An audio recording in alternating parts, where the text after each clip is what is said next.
Aaron Hernandez facing new murder charges. Mr. De Abreu and Mr. Furtado were ambushed and executed. The nightclub encounter that led to a deadly attack. And we're hearing from the victim's family. Caught on video, a man trying to rob a coin shop. He reached in his pocket and pulled out a knife. How a customer and the store clerk worked together to corral the crook. A summery feel outside today, but we have some rain that's en route. We'll talk about when it arrives and when you can get outside this weekend without the rain. Live from our studios in Boston, WBZ News at 6 starts right now. Aaron Hernandez charged with 2 more murders, execution-style shootings on a Boston street. The victims, 2 men he never met. Prosecutors say at the time of the killings, Hernandez was a rising star for the Patriots. I'm Lisa Hugh. I'm Jack Williams. Today, a grand jury handed up 2 murder indictments against Hernandez. He's charged with firing several bullets into an SUV in the South End nearly 2 years ago. Those bullets killed Daniel Abreu and Safiro Furtado. We have team coverage tonight. Joe Shortsleeve showing us how prosecutors say they solved what had been a mystery. Beth Germano has reaction tonight from the families of the 2 men who were killed and whose murders have been unsolved. Christina Hager is talking with Patriots fans about the former receiver's fall from grace. Let's begin tonight with our chief correspondent, Joe Shortsleeve, who is live in Boston. Joe? Yeah, Jack and Lisa, if prosecutors know a motive in these murders, they are not saying. They are saying they started as the result of a chance meeting at this nightclub, a chance meeting between a superstar football player and some complete strangers, and that it all ended in murder. Their chance encounter inside the club triggered a series of events that culminated in these murders. District Attorney Dan Conley says Aaron Hernandez, who was playing for the Patriots at the time, and the 2 victims, 29-year-old Daniel De Abreu and 28-year-old Safiro Furtado, both of Dorchester, were out late on Tremont Street Sunday, July 15, 2012, and chose the same destination. Court documents previously released say Hernandez entered the club immediately after the victims. Hernandez left approximately 10 minutes later. We don't know what happened inside the club, but we do know the men came in contact with each other. I'm just going to generally describe it as a chance encounter inside cure, and you'll hear more about the sort of texture and detail on that at the arraignment. And when they stopped their BMW at this South End intersection, they say Hernandez pulled up alongside the passenger side of the car and opened fire with a .38 caliber weapon. Mr. De Abreu and Mr. Furtado were ambushed and executed as they drove home along Shawmut Avenue in Boston's South End in the early morning hours of July 16, 2012. Prosecutors say 1 other man in the car was also shot and wounded, and 2 other persons escaped unharmed. Hernandez is charged with firing his gun at them as they ran. Now, prosecutors are saying they have recovered the murder weapon. Now, Aaron Hernandez will be tried first in Bristol County for the murder of Odin Lloyd, and then at some later date here in Suffolk County for these murders. Live in downtown Boston, Joe Shortsleeve, WBZ News. Lisa? All right, Joe, thank you. Let's go live now to Quincy, where there is a news conference underway with the Abreu and Furtado families and attorney William Kennedy. There were 2 young men that had come to this country to make a better life for themselves, much like their fathers had, and like many of our own ancestors had. And they were cut down in really the prime of their life. They were very close friends. They were the best of friends. They had gone to school in Cape Verde together. They had been in the service in Cape Verde together. They had worked together in Cape Verde. And although Danny Abreu had come here some 6 years or so before his death, and Safiro had only been here for perhaps 7 months, that bond of friendship was there, and they continued, obviously, to they were working together at the time of their deaths. Very modest, by the way. They were working as cleaners. They were trying to move on. Danny wanted to be a police officer, as he had been in Cape Verde. Safiro wanted to use his languages that he had developed in Cape Verde. The family obviously was devastated by the deaths of these 2 young men. The family decided that they should be buried together. And here is a picture of the tombstones where they are buried over at the Mount Hope Cemetery in Mattapan. The families felt that it was appropriate that these 2 best friends that were killed together should be buried together. You know, I don't know that there's anything that we can add other than the special people that both Danny Abreu and Safiro Furtado were. You know, they were the kind of people that, you know, I heard Safiro would make an effort to make sure that all the members of his family he had some contact with, and that maybe some of them didn't always get along, but he had contact with them. Danny was the type of person that would visit the children of his sister, who was a single parent, and make sure that her 3 young girls had maybe candy or ice cream and maybe just some attention. You know, I'm not sure that you would consider them heroes. They were heroes to these families, and their deaths mattered. They mattered to the family, and we're pleased that after a long process, it appears that the district attorney has reached his conclusion. The grand jury has reached their conclusion with regard to the results that have been made. We understand that we're involved in a civil matter, which has really little to do with the criminal matter. They're really separate matters. The family, of course, will cooperate in any way that they can in the criminal matters, but those are two separate matters. So I think on behalf of the families, what we wanted to say tonight was thank you for all of the work, the hard work of the district attorney's office, all of the hard work of the police department, and they're very pleased that that justice is being moved forward. Can you say whether this started over a spilled drink? We've been told that. We don't.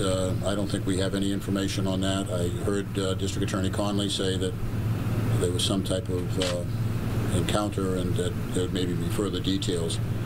You know, our information, of course, is limited. So presumably there are other sources that may exist. You know, to elaborate. We don't have anything on that. Can either of the two fathers maybe say something to us, even if it's in limited English? Us who come here to this country as immigrants as well, we can understand. Can you say something how you feel today about the indictments on the crime?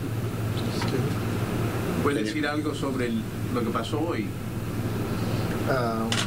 Está agradecendo a toda a equipa, principalmente todo, agradecendo toda a polícia, da nossa polícia, da everything the people que me ajudou lá a resolver o problema dele. Thank you. Is there a feeling at all that? Well, we're hearing from the fathers after the attorney, William Kennedy, and I think the key is of this news conference portraying these two victims who were shot, allegedly shot by Aaron Hernandez, as people who were regular people trying hard. I didn't realize that Daniel Abreu had been a police officer back in Cape Verde. Yeah, I mean, I think we learned a lot in that very brief news conference, both about who these two men were, what they were hoping for in this country. Attorney Kennedy there saying they were best friends who were cut down in the prime of their life. They had gone to school together in Cape Verde. They had served in the service together, and they worked together. And we also learned this evening that the two men were buried together. Well, Aaron Hernandez's cousin, by the way, Tanya Singleton, is also now charged with criminal conspiracy. Now, prosecutors say she refused to cooperate with the grand jury, thus the charges. Hernandez's lawyers say that he's innocent of these new charges. They put out a statement that reads in part, "It's one thing to make allegations at a press conference, another thing to prove them in a courtroom." Aaron Hernandez was not on the radar of Boston police until last year's murder of Odin Lloyd. Well, today, one of the men charged with Hernandez in that case was back in court. Ernest Wallace pleaded not guilty to a new murder charge. Aaron Hernandez, a star we all know now, rose and fell very quickly in New England. The Patriots drafted him in April of 2010. By the end of his second season, in January of 2012, he was a key player. He'd had 13 touchdowns and more than 1,400 yards. But that very same summer, prosecutors say Hernandez murdered the two men in the South End. and just 1 month before he signed a $40 million contract extension. As Christina Hager shows us tonight, fans who once admired Hernandez as a player are still shaking their heads. You won't see the name Hernandez here, and yet the file footage of the Patriots' notorious former tight end keeps coming back. This time with the revelation that Aaron Hernandez allegedly committed murder upon murder right before fans flocked to Gillette 2 years ago to see him and others practice. He's so a public figure, and you have these children, you know, watching them and, you know, looking up to him, and it's just pretty devastating, I think.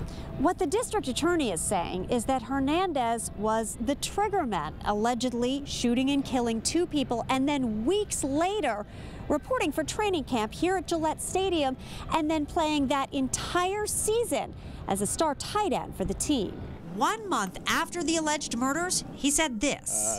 I just hope I keep going and doing the right things and making the right decisions. It might speak to sort of his character and maybe the psychopathic nature of his character. Sport and Society Executive Director Dan Lebowitz. Certainly does not speak at all to the Patriots organization, which couldn't have known. What may speak louder than anything out of Gillette, the silence. No statement today, and none expected. In Foxborough, Christina Hager, WBZ News. And stay with WBZ News as we uncover more details about this case and the new charges against Aaron Hernandez. And we have breaking news tonight. Investigators now saying a cigarette caused the fire that destroyed an apartment complex in Haverhill. The fire marshal's office says a lit cigarette that wasn't put out properly ignited this fire. The same fire in which a young mother had to jump from a balcony with her son in her arms to escape. He wasn't seriously hurt, but she broke her back and could be paralyzed. Now let's get to a developing story in Salisbury. A man armed with a knife and a machete had to be shot by police. Police say they had no choice after he attacked 2 people. Ken McLeod in Salisbury tonight.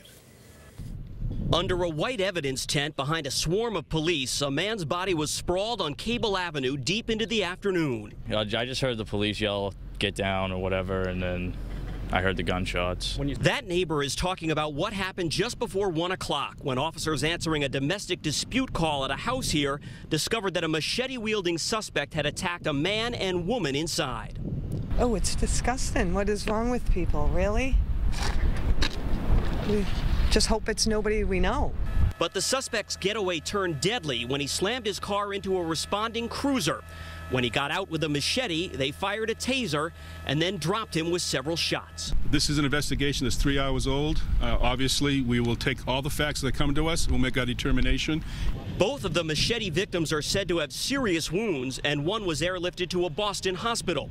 Neighbors say the image of that bloody weapon will stick in their minds for a long time. The handle itself, you could see was at least that big, and I'd say the rest of it was like that. So it was definitely a machete. Police would not say how the machete suspect knew his victims, nor would they describe anything about his motive. In Salisbury, Ken McLeod, WBZ News. Coming up here on WBZ News, a driver jumps a curb and hits 3 children before speeding away. What she says about the crash in Brockton that sent the kids to the hospital. A thief with a plan to rob this coin shop in Manchester, New Hampshire, didn't plan on who else might be in the store. Well, the Bruins season ends in heartbreak and controversy. What happened in the post-game handshake, which has Montreal players furious at Milan Lucic?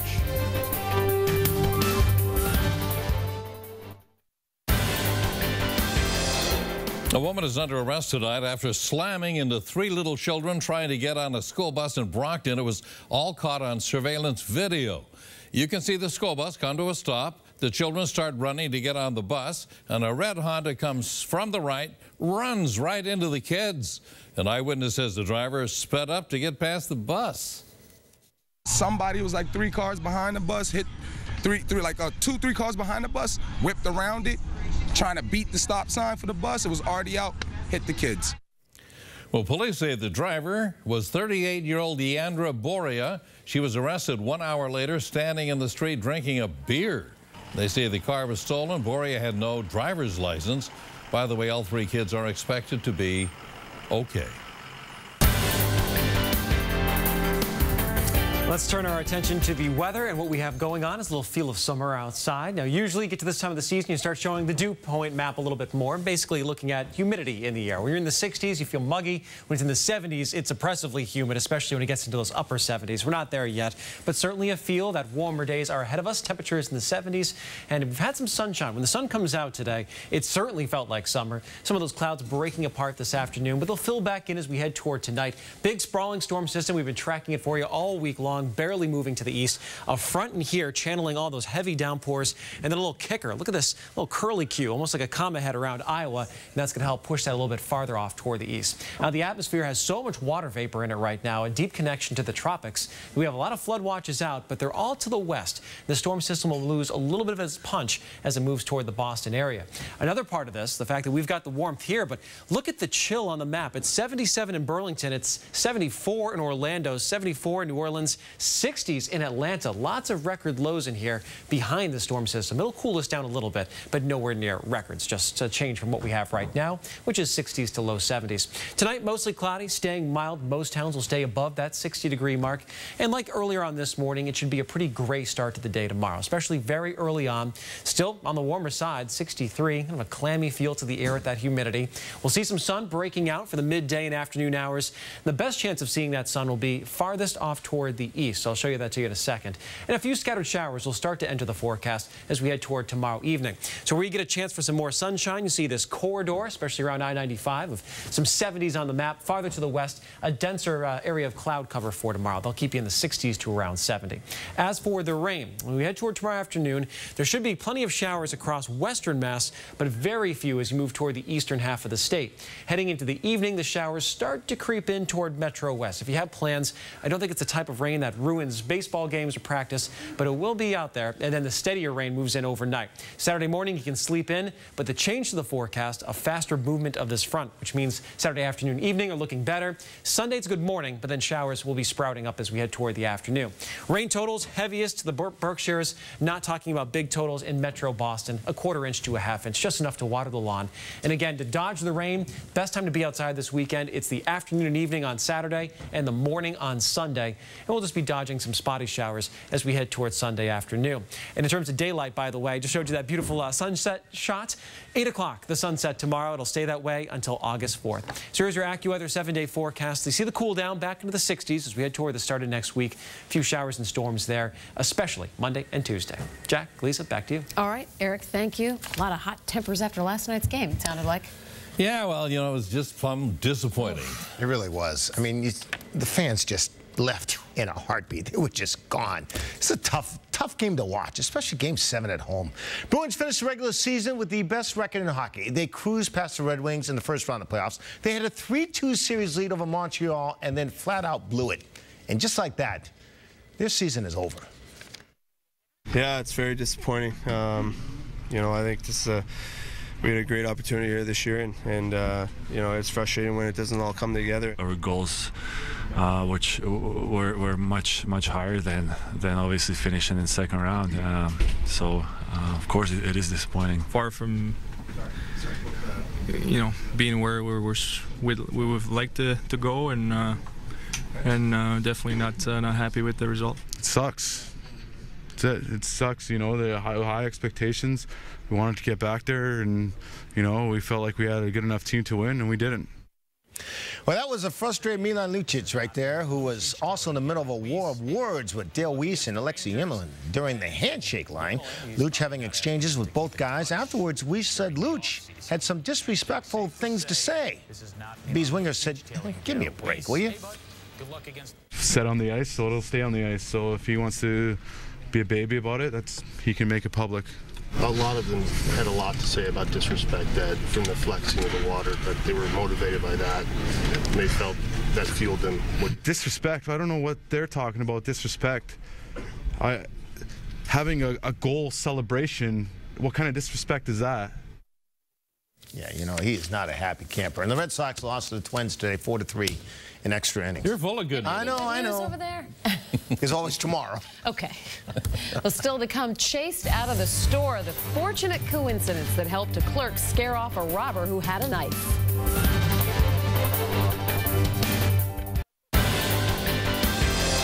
New at 6, a thief makes his move, going behind the counter and threatening the clerk at a coin shop. But seconds later, he's running out the door. Yeah, quite a story, as New Hampshire Bureau Chief Michael Rosenfield tells us. The clerk was able to signal to another customer who was more than qualified to help out.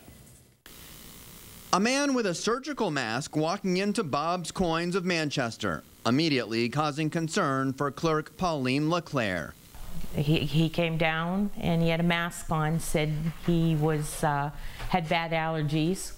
Moments later walks in another customer who just happens to be off-duty Manchester police officer Mike Buckley, whom Pauline knew because he'd been there before.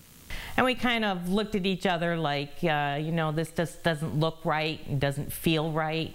After Buckley finished his transaction, he gave the other customer one last look as he left. I knew I gave him the inclination that, you know, don't go far type of thing. The customer, later identified by police as 40-year-old Manchester resident Ralph Blackie, looked around the shop and made his move.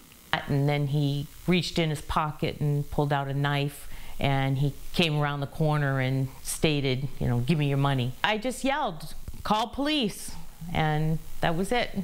And he took off. And he took off. After the confrontation here inside the store, Pauline chased after the suspect. She was just hoping to get a license plate number, but thankfully the off-duty officer was ready. He had already gone to his vehicle and retrieved his gun.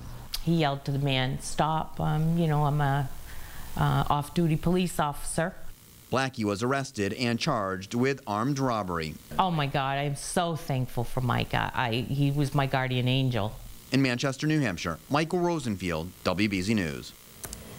Right place, right time for that police officer. Wrong place, stupid idea from Mr. Blackie. Yes, nice job, Mike Buckley. We'll be back right after this. Closed captioning is brought to you by Steel. Find your local Steel dealer online at steeldealers.com. That's STIHL dealers.com. Special dogs trained to protect children with life-threatening food allergies. I promised my kids. I promised them. I thought this dog would save my child's life. But some families say they're not even fit to be pets. She lunged at 3 different children. He bit a boy on the wrist. This was an abused dog. Is an empty promise exploiting desperate families. They were putting dogs out there that shouldn't be service dogs. The I-Team, tonight on WBZ News at 11. Coming up tonight at 11 o'clock, an I-Team investigation into an organization that promises to train dogs that protect children with severe food allergies. The local families who say they are emotionally devastated after what they call a $20,000 ripoff. That's tonight at 11 on WBZ News. And before we go in this half hour, the rain creeping toward New England. Ever so slowly. You could get on a bicycle and go about as fast as this storm system has moved. The showers will start to increase by tomorrow evening, and then the heavier rain is Saturday morning. But it looks like we will salvage Saturday afternoon and evening. That's great. Thank you. Beautiful time. I love it. That does it for us. Have a great night tonight. We'll see you back here at 11 o'clock. Good night.